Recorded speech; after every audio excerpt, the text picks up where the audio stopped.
My grandma may look like a sweet little old lady with her gray curls and floral aprons, but don't let the teacups and knitting needles fool you.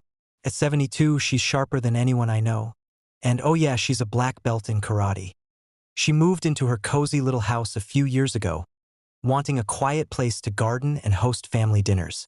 Unfortunately, her neighborhood was ruled by none other than HOA Karen, a woman whose entire personality revolved around petty rules, gossip, and controlling everyone within sight. First, it was silly stuff. Letters about grandma's rose bushes being too tall. Complaints about the bird bath in her yard being an eyesore. But Karen's nastiness escalated when Grandma refused to join her weekly HOA tea party, where Karen bragged about her power. The boiling point came one Tuesday morning.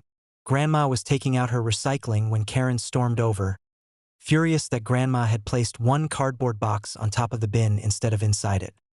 "This is a violation," Karen screeched, snatching the box. "You're treating this community like a dump." Grandma, calm as ever, said, "Relax, Karen. It's just a box. The truck comes in an hour." But Karen wasn't after compliance. She was after humiliation. She dropped the box, grabbed Grandma by the arm, and shoved her toward the large trash bin. "If you can't follow the rules," she snapped, "maybe you belong in here." Big mistake. In one fluid motion, Grandma twisted out of Karen's grip, dropped into a stance, and with the speed of someone half her age, she snapped her leg up in a controlled kick, stopping just inches from Karen's face. The sudden move sent Karen stumbling backward, arms flailing. The neighbors mowing lawns and walking dogs froze in shock. One man nearly dropped his coffee.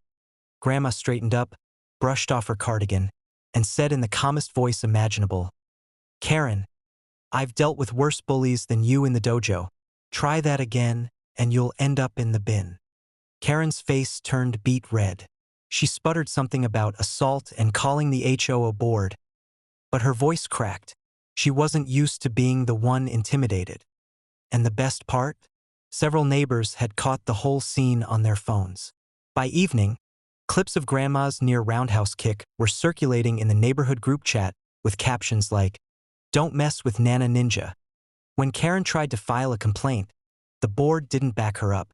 Instead, they held an emergency meeting without her.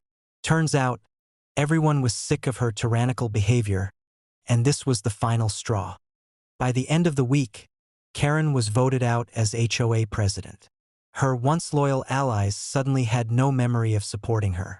Rumors spread that she couldn't even walk down the street without someone whispering, "Hiya," behind her back. As for Grandma, she became a legend. The kids down the street started asking her for karate lessons. Neighbors brought her cookies, thanking her for finally standing up to Karen. And every family barbecue since, my cousins beg her to show the kick again, which she does with perfect form, of course. Now, whenever I visit, I see Karen's old SUV parked as far away from Grandma's house as possible. And every time I wave at her, I can't help but grin. Because if you try to throw my grandma into a trash bin, you'd better be prepared for her black belt to send you flying first.